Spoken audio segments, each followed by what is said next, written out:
ఈరోజు నేను ఒకటే హామీ ఇస్తా ఉన్నా, ఈ రోజున నేను ఎమ్మెల్సీగా గెలిచినా కూడా ఏ రోజైనా సరే ఈ యొక్క సామాజిక గౌరవానికి లోటు వచ్చిన రోజున నేను ముందుంటాను, నా వెనక మీరు ఉండమని చెప్పి ఈ సందర్భంగా, అది ప్రభుత్వంలో ఉన్నా ప్రభుత్వం బయట ఉన్నా ఇది మాత్రం వాస్తవం అని చెప్పి, ఎందుకంటే మీకు గౌరవం ఏనాడైతే లేదు అనే భావం మీ అందరం మనందరం కూర్చొని ఆలోచించిన రోజు మీ ముందు నేనుండి మీ సామాజిక గౌరవానికి భంగం కాకుండా చూస్తానని చెప్పి ఈ సందర్భంగా మీకు మనవి చేస్తా ఉన్నా.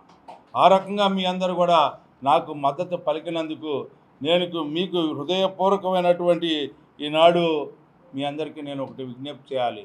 ఈ రోజున మీ అందరికీ కూడా గుర్తుపెట్టుకోండి, ఒకటి నేను మనవి చేయదలుచుకుంది, ఈ రోజున మీ అందరూ కూడా హృదయపూర్వకంగా నన్ను ఆహ్వానించి నాకు మీ అందరూ మద్దతు పలికినందుకు ఒకే ఒక్క మాట చెప్పదలుచుకున్నాను.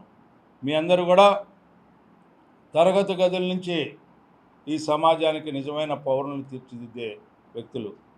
మీకు ఎంత గౌరవం ఇవ్వాలో ఆ గౌరవానికి భంగం కలిగిన రోజు, నేను ఇందాకే చెప్పాను, ఆ గౌరవానికి భంగం కలగకుండా చూసే ప్రభుత్వం అనేది నేను పూర్తిగా విశ్వసిస్తూ ఉన్నాను. అలాంటి నాయకుడు ఈనాటి నాయకుడు చంద్రబాబు నాయుడు గారు, అలాంటి కూటమి ప్రభుత్వం ఈనాటి కూటమి ప్రభుత్వం చంద్రబాబు నాయుడు గారు, పవన్ కళ్యాణ్ గారు.